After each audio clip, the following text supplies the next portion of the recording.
Welcome back, guys. Not sure what number we're on, 63 maybe. Going to go jump right back into the old format. We're going to do some Facebook and Instagram questions. They are piling up like you wouldn't believe. There's no problem with that. You just got to understand. Be patient with me. I'll get back to you as soon as I can. I'm running. Depending on what goes on during the day, I'm usually getting back within a couple days. 2 to 3 days is what I'm shooting for. But they are really coming in between Instagram, Facebook, YouTube, and email, and even text messages. And I think it's a sign of, it's just a sign of where we're at right now with a lot of people, things on their mind, or opportunities probably to work with their dogs, issues that are coming up, questions that are coming up, and there's nothing wrong with that. In fact, I encourage it. We're going to answer a few of them. Some of these are people that literally just came in today. I haven't had a chance to even message them back. I got one in front of me on Instagram here that came in at 10:46. Right now it's 1:02. So we're getting back to this one very quickly. My response back to him was, we're recording a podcast. I'm going to answer it on a podcast. Part of the reason is here's his message. He said, "Hey, Jeremy, just found out about you and really enjoyed your podcasts while being stuck working from home during this coronavirus." So I do think that Ben and I talked about it, and we said, what can we do to help the most? And when I say that, I mean like during this time. And one of the things that we both agreed on is more podcasts the better. So we're going to try to do them more frequently. I think we just posted a new one today. Mm-hmm. We had a new one go earlier this week. Last week. So we've been trying to do 2 to 3, 2 a week is what we were trying. We're going to try to up that. But we're just like you guys. We get thrown into some strange situations as well. Ben woke up on Monday morning and he wasn't feeling 100%. And so he messaged me right away. He said, "Hey, I don't think I have anything, but I am not feeling great this morning." A little bit of a scratchy throat or something, right? Yep. So, but Ben has allergies. And so Ben messaged me. We checked with Dan. Dan works, he's in charge of our warehouse. Dan's wife's a nurse practitioner. She's like super dialed into this thing. And so we said, what do we do? She said 72 hours minimum. If you don't have symptoms in the next 72 hours, you should be fine. And so we didn't do anything the last 3 days. So Ben came back. We're doing some filming with Bella Be Good today. And we are getting this podcast knocked out, and we're going to do a couple of them. So it's just the reason I bring it up is we are faced with these little challenges daily. Also, I know you guys are as well. What I think is important is keep it in perspective. I think we have to realize there are way bigger issues out there that we could be forced to deal with than what we are dealing with. And so, but I understand that lots of little issues add up to feel like big issues, and I think we have to keep that in perspective and realize it. I think has to do with like our daily life. I also think you can use almost all of these scenarios somehow, some way, directly connect back to your process of training your dog. And I've said that in the past. I don't know that there's a better time to use it as examples, because what I think this is an opportunity is for, we are all in the same boat, relatively all in the same boat here. Now we all have our own little micro battles and things that we have impacting us. No different than our dogs. We're all in the same boat generally when it comes to raising a dog, but we all have our own little issues. I have my own little issues. I just posted a Bella Be Good. In that Bella Be Good, I watched it. I typed up my little text for it, and I recognized and realized, man, that was a really good session. I fell. That was about the only bad thing I saw, was I fell on my butt, backpedaling. I slipped on the ice. I fell down. I got soaking wet. It wasn't by any means planned. I wouldn't. That's the one thing I'd say. Well, I should have been more careful backing up on the ice. But the dog's performance was great, and I know what happens next because I did it.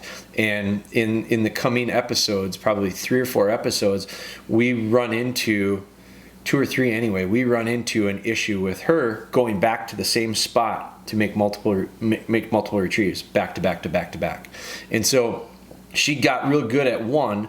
When I would send her back for a second, she would all of a sudden lose the confidence in me saying there's something there to go get. I can't have that. I have to have her trusting me, and eventually we're going to send her on a blind retrieve. And if she doesn't trust me that there's something there, she's not going. And so first, before you go from a single retrieve or a trailing memory or mark, and then all of a sudden blind retrieves, that's too big of a jump, and the dog is not going to be able to do it, and the dog's not going to trust us. And so what I do is I build this step in where we go, okay, you make one retrieve to a spot, now you're going to go two, where you're going to pick one, come back, I'm going to send you back, go pick another one. And I'll let her see it. She should know there's two there, but for whatever reason mentally she goes, I already picked it up. Now there's another one. You got to go get it. And then all of a sudden she does that repeatedly and goes, yep, I trust you. You tell me there's two, I'll go get two. But then I ask her to go get a third, and she goes, I already got him, Dad. No, there's a third. So we start, every time we add a layer of complication to it, we have to develop her trust in us to believe when we say something, you should do it. It's a combination of the relationship that we're trying to form and develop with them, and then it's a combination of the idea of we do something over and over and over again, it becomes a habit, it's habitual. They can't help but do it because their impulse is to do it. And so that comes through repetition and consistency. It does not, for us, come with fear and force.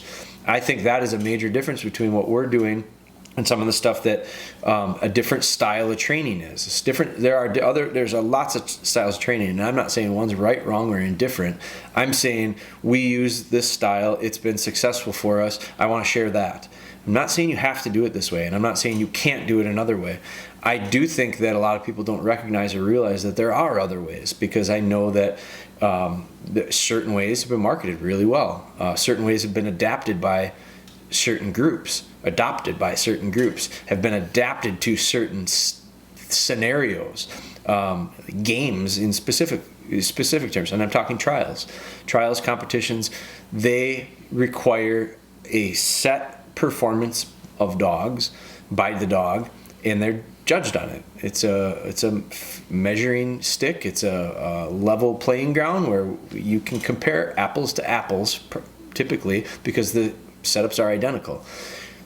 And that style of training requires a lot of things. I'm getting a little bit on a rabbit hole here, off to a different direction, but that style of game requires, because of how they set it up, which in my opinion goes against a lot of things that dogs do naturally well and makes sense from a hunting standpoint. But in order to do it, you have to, there has been some styles adopted that create success. And so some of it is using force, which is somewhat painful. I think it's a leverage of fear to the dog. Avoid punishment by doing a behavior, where I look at it and I go, I want the dog to do the behavior for a different reason. I want the reason to be, we've done it so often, we've done it so many times in a row, it's become a habit that becomes impulsive on their part. So we did it a lot of times. And we did it a lot of times with success, where all of a sudden now, I'm not even embarrassed to say this. I'm putting it out there. I tell my dogs to hurry up when we go to the bathroom. We take them outside. I tell them, hurry up, hurry up, hurry up, hurry up. I start doing it when they're very little puppies. I will be 100% honest with you. I do it all the time with all the dogs. Well, when I'm up north, especially, even at my house here in the backyard, we don't have neighbors. I go outside and I tell the dogs, hurry up, hurry up, hurry up, hurry up. It makes me have to go to the bathroom. And I'm not joking. There's a lot of times where I pee too, because I go, I control it. I don't have an accident, but I let them. Ben thought that was good. I get to this habit of letting them out and telling them, hurry up, hurry up, hurry up, hurry up, hurry up, and they go, and I go, I gotta go too. It's because we do it so often. And so anytime you do something so often, it becomes just, your body adapts to it. Your body says, this is what happens when this happens, and it's triggered. And so it's a mental thing and a physical thing. And so that's, to me, how I want to shape behavior with dogs. The other reason is because I want them to look at me not out of the idea of I got to go do this or he's going to do this to me. Instead, I want them to say, I got to go do this because he said that I should go do this. And to me, that's respect. So there's a big difference between respect and fear. I think you earn respect by giving respect. I think you get respect back from people and your dog the more we respect them. I think, and I don't, to me, that's the style is not fear tactics. It's not bullying. It's not overpowering. It's not becoming this. I do think you need to be a leader. I don't think you need to dominate a little puppy. So we're getting a little bit off, we went kind of in a different direction, but back to the idea of sending the dog repeatedly to the same spot. That's the reason they do it. They don't do it because they're afraid. They don't do it because they're going to get smacked in the hind legs if they don't get out quick enough. And so you're going to start seeing that in the Bella Be Good series. If you've been following along, I think I just did a 47 promo, but we're live all the way up to 52 on YouTube. So I slowly put the promos out on Instagram and Facebook. YouTube is the home. And so YouTube, Ben puts one out every other day. He puts out a Bella Be Good. So if you're new to our podcast, Bella Be Good is a video series that we are doing on YouTube. It's under a playlist called Bella Be Good. We've got several playlists I recommend on YouTube. But anyway, if you want to stay up to speed with Bella Be Good and not 5-6 episodes back based on my promos through Instagram or Facebook, then I would recommend subscribing to the YouTube channel. He's also got a little thing now when you watch the video, in the bottom corner of the video, you can click on a little icon there. Looks like a play button, and it says subscribe. And now you're subscribing to the channel, and that will give you notifications of when Ben puts a new one out. Not only will that help you with Bella Be Good, but it'll also help you with our new series that's out there, a look inside the DogBone workshops. We decided to do that recently because of exactly the reason I'm getting so many questions. Because a lot of people are at home right now and have some time to get ahead or maybe caught up with some of their training stuff. So that is another resource out there that I think would be valuable for you from a YouTube standpoint. Now, let's get to the questions because there's a bazillion of them.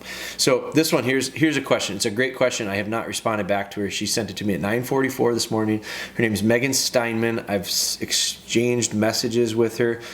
She sent me videos. She's got a young daughter, it looks like, that is very actively helping in the training process, which I recommend involving your family.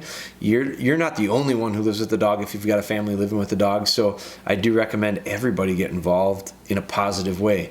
The idea of consistency and repetition forming habits isn't just in the behavioral stuff, it's in the idea of everyone, everything, every time within your house. That's a consistency factor that has a major impact on your dog's success as well. So when you can get multiple people involved being consistent, all the more your training will accelerate. So I'm scrolling back and I've got messages back from Megan back into January. So lots of different questions, but the latest one, any tips? So her pup's 5 months old, which I just looked at this video she sent me. I guess I was gonna say the puppy looks older than that, so the puppy is 5 months old. So way back in January is when we first started getting messages. It was with our 13-week-old. So she had a 13-week-old, so that was about 3 months old, a little over 3 months. So that makes sense. The last 2 months we've been getting messages. She started out with some place training. She's had some success with that. She had some questions regarding the adjustable leader.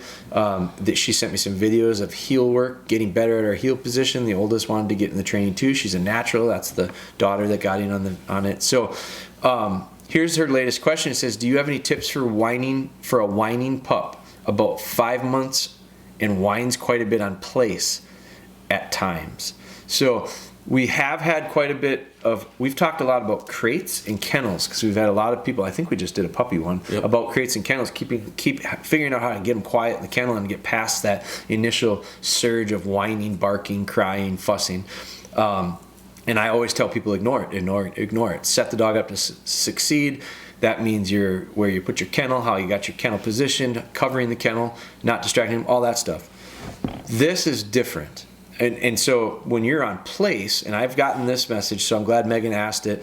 I've had probably 3 other questions that had to deal with this, not necessarily whining on place, but barking on place. People that have the dog barking on place. They get on the bed, they look and they bark at you. Watch Live with Spry, which is another playlist that we have on YouTube. The very first one, I think we started filming it when we put her on place. She was 7 weeks old or something like that, very close to 7 weeks old. She barked at us a little bit. That I ignored because she was pretty little. She settled in pretty quick. I'm pretty sure I just ignored that.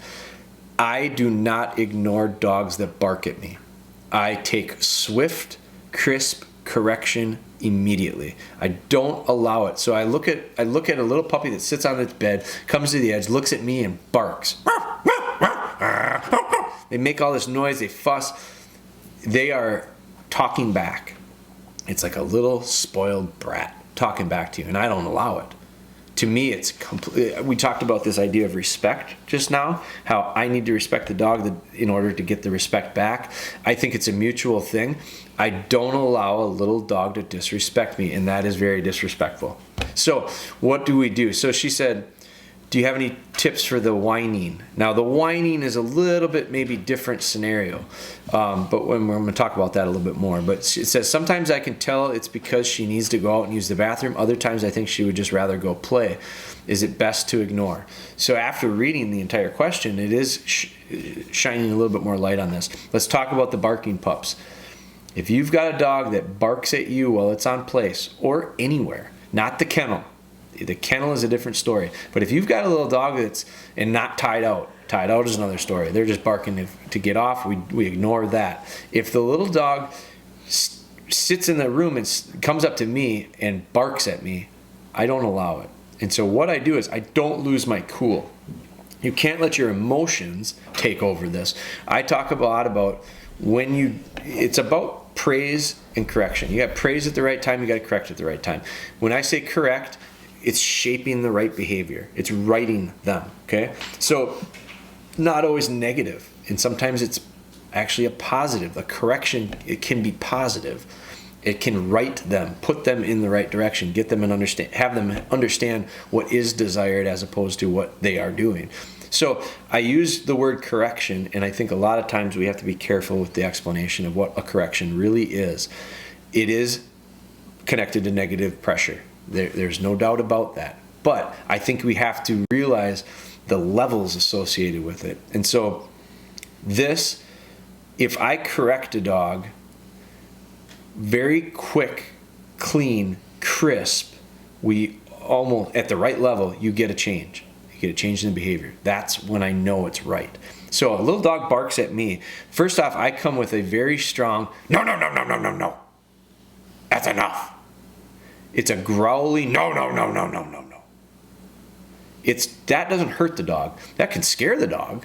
It can come a little bit, it can get to them a little bit. Now you got to be careful. Like, I don't know what level your dog takes. So that is something that you need to start recognizing and assessing immediately. I had a guy that I was messaging with last night. It was actually that guy that you know. I was talking to him. He was sending me messages on Instagram about, and I don't remember, it was something to do with hold conditioning, but his dog quit retrieving at one point. So they got into hold conditioning and he was doing really good. Then he quit retrieving. And I said, what do you mean by quit retrieving? Like, he won't go pick it up? Nah, he just lost his desire to even pick it up. He doesn't want to do any of that stuff anymore. And so I said, is he a soft dog? And he said, yeah, he's really soft, I think. I said, here's part of it. I don't know because I wasn't there. I didn't see it. I think we have to understand that, when we correct a dog, if you correct them too much, you can really put their fire out if they're soft. You can really, I prefer a soft dog. I prefer a dog that gives to pressure very easily. That's my personal preference. I don't like one that flops. I don't like one that rolls over and quits. But I like a dog that responds to relatively light amount of pressure, because I don't like to put a lot of pressure on the dogs. So that's a good fit for me. if you put too much on the dog, you can shut him down real quick. This guy with his retrieving issue, I said one of the things you got to keep in mind is you want to be firm, but you don't want to break the dog's spirit. You don't want to shut the dog down because mentally they are not going to learn. They will quit. They'll quit, and the reason they quit is because they say, I don't want to make another mistake. Look what it's done to him. It's gotten him this mad. And sometimes this mad is just raising your voice too much. They don't know. They think whoever, if I get on a super soft dog too hard with it, no.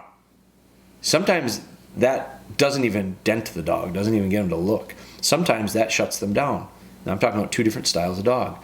So you have to figure out where the pressure, amount of pressure to get the change is, and then monitor that. And then my goal is change the behavior, and then next time use less, next time use less, next time use less. No different than heel work. The first correction needs to count. And then from there I get a little bit softer with each correction as long as behavior is being formed and shaped properly. So with this, you get on this puppy, I get on this puppy with a growly no, and it's got to be effective. I also will pick them up. I will literally pick them up just behind the back of their neck, the scruff of their neck. It's a ton of loose skin. I pick them up. It scares them. I pick them up with a sharp growly no, and I give them just a little shake. Not much. I know people are envisioning me tossing. No, I'm not tossing the dog around. I'm picking the puppy up and going, no. And then I set the puppy down. And what has to happen is you can't allow yourself to get angry. This is not an anger thing. It's against the rules. You've broke the rules. I'm going to correct it. And as soon as you're done, it's done. It's not something you hold inside of you anger-wise. I see way too often people make corrections to their dogs because they made a mistake and they don't let it go. And if you don't let it go, your dog knows you're not letting it go. Here's the reason why pressure on and off works. Because when you put pressure on, they understand that changed. Like whatever it was that they were doing led to pressure. It might be a correction of the neck with a lead. It might be your tone. It's whatever it is. But whatever preceded the pressure is what triggered it. And whatever their behavior when their behavior changed because of it, so the idea is change their behavior, they change the behavior, and now the pressure's gone. If you get pissed off at your dog every time you correct them, and you don't release that anger, it shouldn't be anger in the first place, but if you don't release it, some people do. I have seen people train dogs that I swear to God, they're just pissed off at the world. All they do is nag at the dog, and I watched this one video where there was a distinct difference between two trainers. One guy was a grumpy son of a bitch. I mean, he was just ornery. And everything he did with that dog was going to be that way the whole time. And you could just tell. And the dog never let his ears come up. He let his ears down. He was tucked down. He was scared shitless of the guy. And then there was this other guy, same exact training style. These two guys are in the same video. They're demonstrating for the same video. This guy has the exact same style of training. He's promoting it exactly the same. But his correction changed his body language. The dog responded, and then his body language changed. And he went back to normal human being. And his dog did 1,000 times better. And I enjoyed watching him 1,000 times more because I went, that guy is a normal human being. I see when he changes. I see the response from the dog, and then I see him go back instantly to being a normal human being. And he praised normal. He didn't get too excited when he praised. He was like, the amount of adjustment with his personality was minute. You could see him firm up when he needed to firm up. You could see him get a little softer when he needed to be softer. This other guy was angry all the time, so he's over on the right-hand side of anger all the time. And then, when his dog did something good, he was almost like Dr. Jekyll and Mr. Hyde. He was just a nut. He was just a weirdo when it came to praise. And I'm thinking, this son of a gun is unstable. That's me watching it. Your dog can read that better than us people can read stuff. But I literally watched it and I went, why would any dog follow him? He's unstable. I'm a little bit afraid of whether we got a happy him or a sad him or a mad him, because he's angry. He's an angry dude. And so when you start working with these dogs, it's this idea of get in the middle and stay in the middle as much as possible, so that when you have to put a little bit of correction on, they see the change, they recognize it, and then forgive them pretty quickly, like instantly. Don't have this inability to let stuff go. Don't hang on. Don't hold grudges. I talk about not holding grudges against dogs a lot. We have a tendency to go into it. I watched this horse trainer that I've never ridden a horse, but I really like this trainer. His name's Buck Brandeman, and a guy called me once and said, "Man, you kind of remind me a little bit of Buck Brandeman." In hindsight, it was probably one of the biggest compliments I've ever gotten. I didn't know who Buck Brandeman was at the time, but I bought these videos of his and I watched them.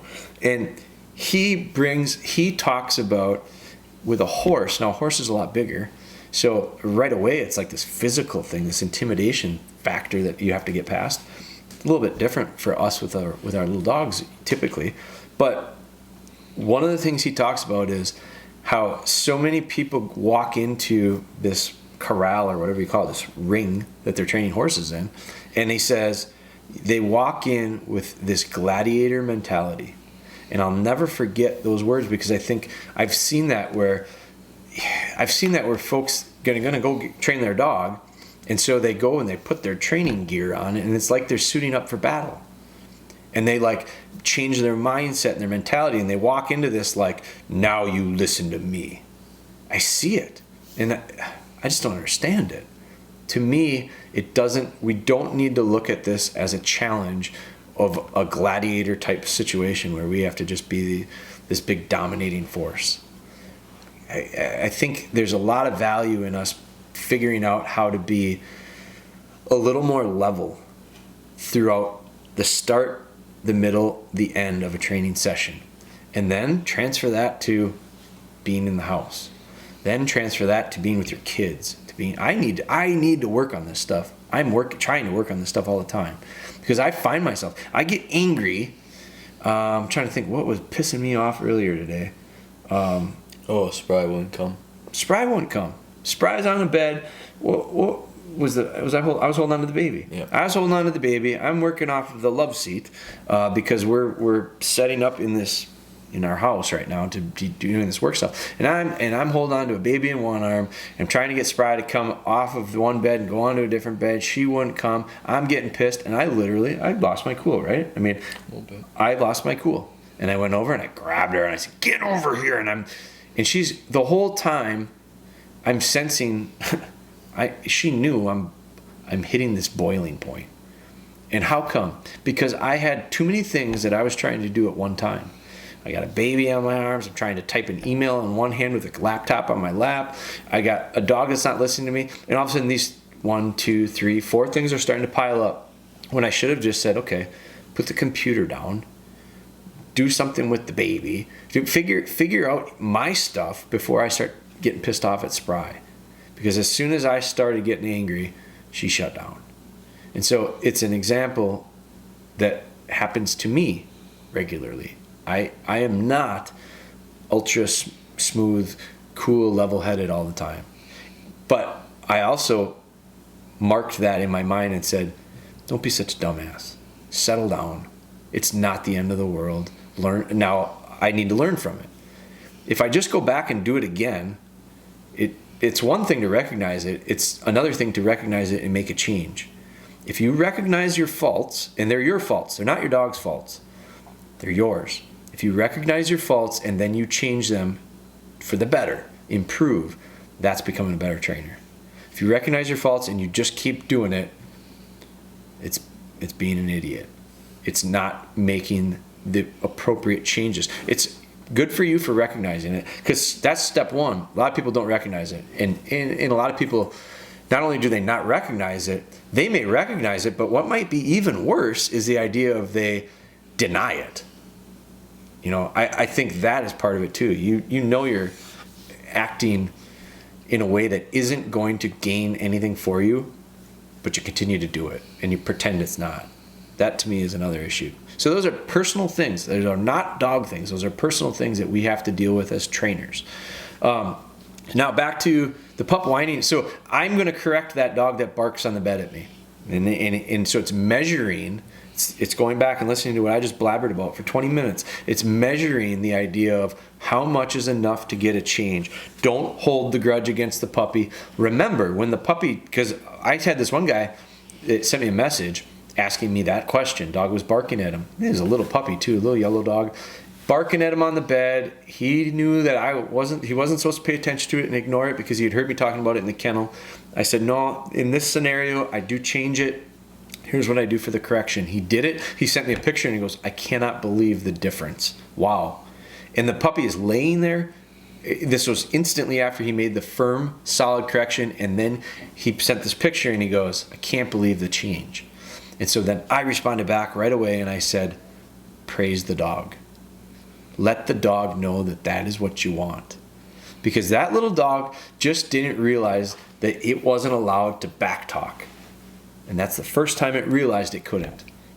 Because the other thing about little dogs is they are wired to test at times. And if you're not showing them a real solid leadership, they're going to test you. And most people that are having problems with the dogs that are emailing and we're getting these questions from, they're typically, part of the problem stems to the idea of maybe not the best leader.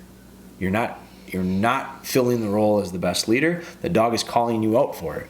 How do you respond? Some of it, most of the times, is because people don't realize it and they just don't understand it. That's why we're trying to do these podcasts. But when you do make a good adjustment, the dog responds well. As quickly as you corrected them for making the mistake in the first place, you need to be there to say, good. And sometimes that's all it takes is good. Sometimes you get dogs that you need to give them a little bit more. Good. Very good. You watch any of the stuff I do with the dogs and you're going to see sometimes my praise is minimal, sometimes my praise is through the roof. It's all based on what they did to precede it. If I tell a dog to sit that knows how to sit, and I tell it to sit and it sits down, you're not going to see me go nuts. You're not going to see me get this dog all wound up about sitting, something that they know how to do.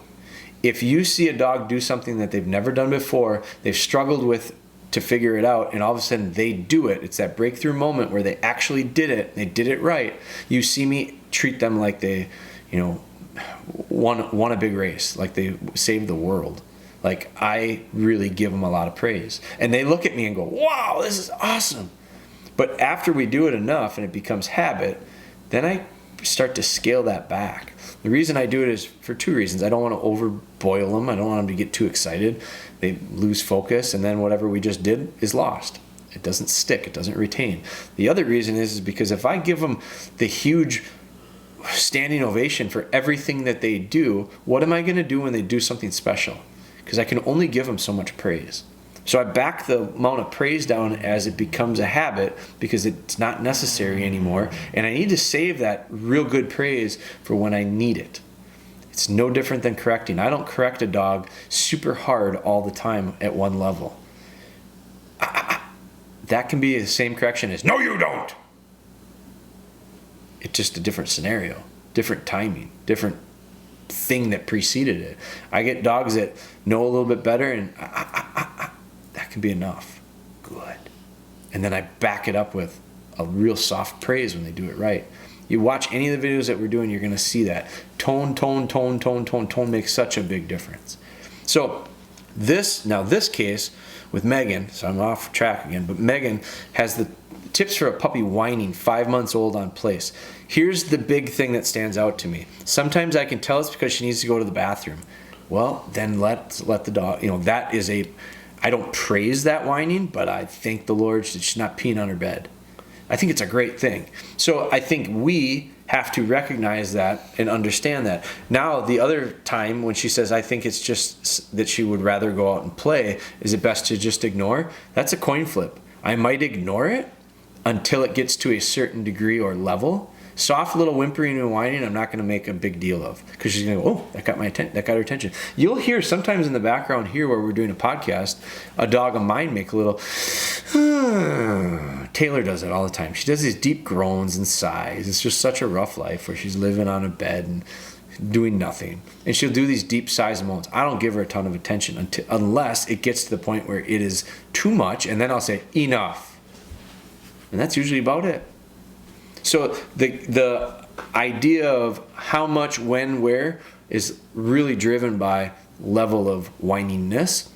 If it became so much that it was almost like this barking, I think there's a difference between whining and barking to a degree. Barking, what I'm talking about is barking like that dog staring me down and making loud yaps at me.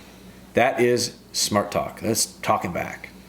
The idea of whining and putzing and fussy and antsy, and that is not the same as looking at me and barking at me. But if it gets to be too much, too consistent, too amplified, too much, I might do the exact same correction. That's enough. Enough. And then see how the dog responds. Because if the dog goes deep sighs, lays down, then you say, then that was the right correction, and you say good. And you don't give them too much because you don't want to get them excited again. So there's no black and white answer to this. The whining part, there is a black and white answer, I think, to the barking part. Put a sharp correction to it, and it's probably the last time you need to do it. If you don't do it crisp, you don't do it strong, you don't do it with a lot of backbone, you may end up just firing up the dog even more. You'll know. You'll find out real quick. Be as quick to praise as you are to correct. So now that's Megan's question. Megan, I'm going to send you a message. I'm going to have Ben do it right now so that I don't forget. Ben, just send her a message. Just say, hey, we just answered that on a podcast. Send us your address and your t-shirt size. And we're going to send Megan a t-shirt for helping us out. Now I'm going here. I'm going to Instagram. This is getting a little long, so this one will be a little bit quicker. Jeremy just found about you. Really enjoyed your podcast while being stuck at home from the coronavirus. That's why we're doing more of these, and I think that's why we're getting so many questions. Got a 7-month-old American Brittany. She's mainly going to be a pheasant dog. Just curious if I introduced her to antler scent at the same time I've been training her on pheasants, if that's too much for a young pup. Thanks. I don't know specifically with your dog, Logan. I do it myself. I'll mix up scents, I'll mix up different scenarios, I'll mix up different dummies. Now 7 months is pretty young. I personally don't think it hurts him at all. Now you got a Brittany that you're going to pheasant hunt with, and I'm assuming you're going to have that dog be pointing. So I do think there is a difference from an approach of training a pointing dog from an upland standpoint than a flusher. There's obvious differences. So I'm going to learn more about it because we're working on, it's been delayed a little bit, but we're working on a visit to a kennel that we're going to be probably working with. We're looking at getting a setter. We're going to be looking at doing some upland stuff, some pointing dog stuff there. I'm going to learn a lot more from that. I'm actually going to be later today talking with a buddy of mine who is a pointing dog specialist. That's what they do. And we're going to be looking at possibly doing some teaming up with them on some stuff here in the near future. But so what I have researched on the pointing dogs is the idea that God is such a natural part of what they do. You don't train much of the point, you bring it out. I think it's very similar to the idea or concept of I don't train a dog to retrieve, I bring it out. These retrievers have a lot of retrieve. So I guess my question back to you would be, partially, what are your intentions with it from a shed standpoint? Do you want them to point sheds? I know people that have had them do that, have had their pointers do it. I've had people train their dogs to sit next to sheds. They don't want them picking them up. I've had people train their dogs to bark. I don't get into that because I think it's a slippery slope. We talked a lot about vocalization here today. I don't excite or ask dogs to become vocal. I think it's a real turn off to me. I like a quiet dog that you don't even know is there. We've got a lot of dogs, not a lot, but we've got a few. I mean, we own 3. We've always got 1 or 2 here in training. They all live in our house. I can't tell you how many times people come to visit our house, and then by the end of the visit, they go, I totally forgot you even had dogs here. Like, this is the craziest thing. This is Joe Exotic's zoo. Like, Ben just watched it, so I got to reference it as much as I can. It's good stuff. This is the Tiger King, or you know what it's called, Tiger King. So we have a lot of dogs that are in our house, and most of the time people don't know that, don't know it at all, and I like it that way. I try to keep it that way. So I do think that I've seen people train their dog. They want to go have them bark when they find a shed. I'm not interested in that myself, but I think it depends, Logan, on your plans with your dog, how you're going to approach it. I have had a friend that has a pointing dog that works their pointing dogs, and literally they work their pointing dogs in a field. Now they trained for this. They worked their pointing dogs on pigeons out of launchers, dummy launchers, and they had their dog pointing a scented antler. And so, can they do it? Yeah, I think a pointing dog understands that certain things are worth pointing. Certain things are not. When they're little puppies, I've seen pointing dogs point at leaves that blow across the yard. I've seen them point butterflies. I've seen them point all sorts of strange things when they're little. And I think it's just because that instinctive natural point comes out and they start, but that fades away. I don't see experienced pointers pointing butterflies. You just don't see it. You don't go. Certain things throughout the training process, we steady them up on. They get some type of satisfaction and reward for that steadiness, for holding that point. So, I mean, there's lots of different variations when it comes to a pointer, but I think you need to decide I'm assuming you want your dog holding point on pheasants. You may want to look at incorporating the scented tennis balls, the scented dummies with a 7-month-old. You may want to mirror that behavior. That's my personal thought, but it all depends. I know some pointers. I know some guys that have pointers that are some of the nicest flushing dogs I've ever seen, and it's not. I don't think they want them to be, but they are. I've had one guy. I hunted with one guy that laughed and said, "Boy, I should have seen the German short-haired flusher I was hunting over the other day. It was fantastic." And it caught my attention. I went, "What?" He goes, "Yeah, man, GSP, and boy, was it a flusher." I think, that happens. It's heavily due to training. So depends on what you want to do. It depends how you want to do it. I don't see an issue with it. If it's me, it'd be, my gun dogs. We do quartering and casting with them, which is an upland thing. We also do steadiness and lining with them, handling with them, hand signals with them, when I say handling. So we're going to do all that stuff, and we start building it all in, relatively early on, in conjunction and following with a good foundation. A lot of that stuff overlaps. And so I think the sequencing of it is dependent on lots of variables. So to me, I don't see a risk in it. I think you got to look at it and go, what's my style? What's the style I'm going to look for as far as a training approach to it? But I wouldn't be too concerned of it. In fact, I do stuff like it all the time. Bella right now has retrieved scented tennis balls with everything from antler scent, blood trail scent for tracking. She's gonna be a tracking dog as well, so we use that on tennis balls. I use pheasant scent on them. I've used duck scent on them. We've had her retrieve rabbit fur, like the fur from a rabbit. We hunt. We don't do it as much as I'd like to, but we'll do a rabbit hunt a couple times a year, and I'll use the retrievers to pick the rabbits for us. So I want her picking fur.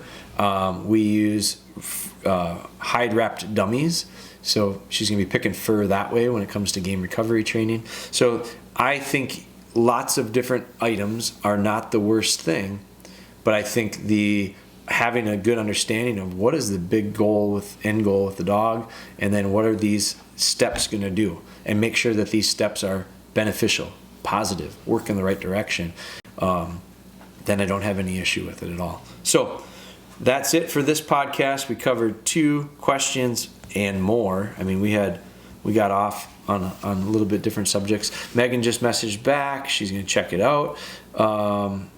And I also had Logan message back too. So Ben will get this podcast whipped up together, and we'll get it out there as soon as possible. We've got another one that we're going to do.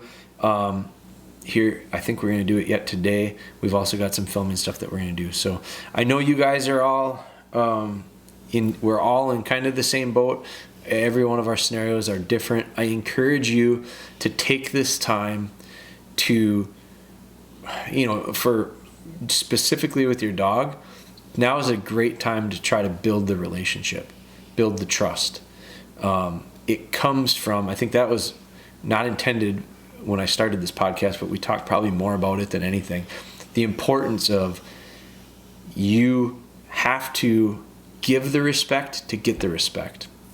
And to me, that's a tough thing for some people. I think some people really look at their dog relationship as a chance for them to be the boss. And I don't have a problem with that. I think you should be the boss. But I have a problem with sometimes how people approach being a boss. I think the good bosses that get the most out of employees are the ones that get right down in the trenches with their employees, and their employees look at them as not a boss or any fear whatsoever. They look at them as a mentor. They look at them as a leader, a good leader that's going to go, man, I can gain a lot from him. I trust how he's going to handle me. I trust what he's going to ask me to do. He's not going to put me into a situation where I'm going to get into trouble or have an issue. So I think be the boss, but be a good boss. Don't be an asshole. I mean, there's a lot of them out there too. We all can relate. We all probably have run across it. I think about this to end this podcast. Think about this. Think about your career. Whatever it is you do. I don't care what you do. I don't care how old you are. We all have a career. It might not be work-wise. Maybe you might be a student right now. Think about your past. Think about maybe it's a teacher. Maybe it's a boss, like an employer-employee thing. Maybe it's a coach. Maybe you played sports. I don't care what it is. Some type of leadership role. Think of one that was really good for you, had a real positive impact on you, and think of one that really sucked. It was really poor. And think about the differences in the two and how they operated. What was the reasoning that you got a lot out of one and not out of the other? And then put yourself in perspective with your dog and say, which one am I? Who am I? And if you're the one that gets a lot, great. You can improve. If you're the one that's the jerk, great. You can improve. That's the nice part about it. You control how you're going to handle it. But think about that and then apply it. Because thinking about it only goes so far. You have to apply it. All right, that's it. Podcast 63. Yep. She's in the books. We're going to be doing some more, guys. Hang in there. Keep going. Please follow us on our stuff. Instagram, Facebook, YouTube. Subscribe if you would. Share it. I think this is a great time to be giving. Here's an easy thing for you to give to help someone. Share our information with somebody that you think it might help. That's the only reason we do it. Try to help more people. If you're listening to the podcast and it's on a podcast app or anything like that, if you could leave us a review, that'd be great too. If you don't like the podcast, you can skip that part. But on a serious note, I appreciate all of your support. Thank you for getting behind us and continuing to motivate and inspire me. I can't tell you how many messages I've gotten from people that are just literally them going out of their way to say, hey, this really helped. I appreciate it. That's it. They didn't ask me a question. They simply said that. I had a picture today of a guy that's dog's picking up a training dummy at about 5 months old, and he said, I can't believe how much I'm enjoying this. And I go, that's a guy that it makes sense to. He's enjoying the process as much as he does the destination. And that's a real important part of raising a puppy, I think. So good luck to you guys. Keep us posted. We'll keep doing this. Thank you.